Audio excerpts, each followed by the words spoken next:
Busy ngayon si Alden Richards sa kanyang hosting gig sa Battle of the Judges. Bukod dyan, active din ang kanyang acting career at sunod-sunod ang pagganap sa mga challenging roles sa magpakailanman. Nakatutok si Aubrey Carampel. Mula sa atletang may cervical dystonia, 26K and counting binash na influencer sa social media, at kwento ng lalaking nasangkot sa krimen. Hindi ko pa rin kayo susukuan kasi mahal ko kayo.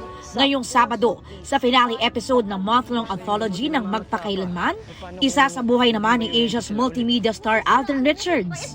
Ano gusto mo? Tumigil ako? Gusto mo sumuko ako? Paano si mama at papa? Ang kwento ni Andrew Cantillana na nag-alaga sa mga magulang na parehong may mental illness.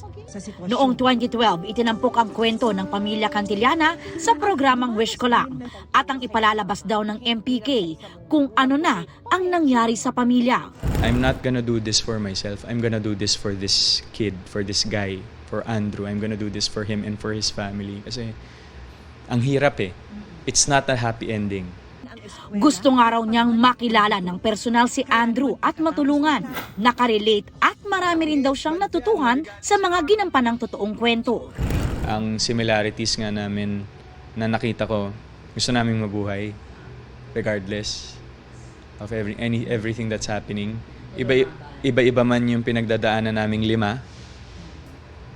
We wanna live for our loved ones. We wanna live because of our dreams. Bakit ganun? Busy rin si Alden sa pag-host ng Battle of the Judges na magsisimula na ang semifinals. Our judges and the talents are very much into the perspective na they want to inspire people with their performance. Mapapanood na rin soon ang kanyang pelikula with Julia Montes na 5 Breakups and the Romance. Aubrey Carampel, updated sa Showbiz Happenings.